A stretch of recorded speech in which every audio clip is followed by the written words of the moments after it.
नमस्कार दोस्तों, जय हिंद। हम लोग और हमारी बात में आज फिर आपका स्वागत है। दरअसल इंदौर में ऑक्सीजन की किल्लत लगातार बनी हुई है और इन सब के बीच एक अच्छी खबर ये आई है कि अब वायुसेना ने मैदान में मोर्चा संभाल लिया है। दरअसल वायुसेना का एक जंबो विमान आज इंदौर विमानतल पहुंचा और यहां से एक खाली टैंकर लेकर जामनगर के लिए रवाना हुआ। ये सब इसलिए किया जा रहा है ताकि ऑक्सीजन की सप्लाई को सुचारू किया जा सके, जल्द ऑक्सीजन इंदौर पहुंच सके, इसके लिए ये जद्दोजहद की जा रही है। हालांकि बड़ी मशक्कत के बाद वो टैंकर वायुसेना के विमान में लोड हो पाया और उसके बाद यहाँ से 3 घंटे के विलंब के बाद उड़ान भरकर जामनगर के लिए रवाना हुआ। इन सब के बीच आज राज्य सरकार ने रेमडेसिविर के इंजेक्शन की व्यवस्था को माकूल कराने के लिए एक बार फिर एयरलिफ्ट कराया। एयरलिफ्ट से इंजेक्शन इंदौर पहुंचे और इसके साथ ही हेलीकॉप्टर की मदद से उसे अन्य जिलों में भेजा गया।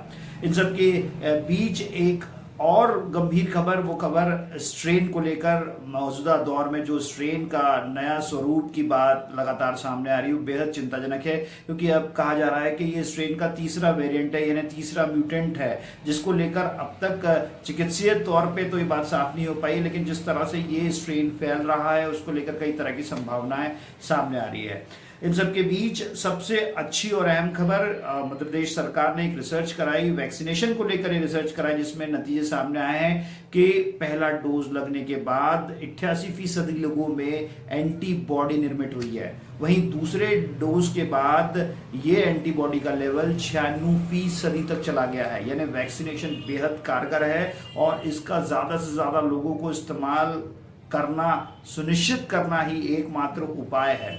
और इसके रजिस्ट्रेशन की प्रक्रिया भी 28 अप्रैल से शुरू होने जा रही है, तो निश्चित रूप से आप जरूर ध्यान रखिएगा कि बिना रजिस्ट्रेशन के ये वैक्सीनेशन उपलब्ध नहीं हो पाएगा, इसलिए इसका बहुत ध्यान रखा जाए।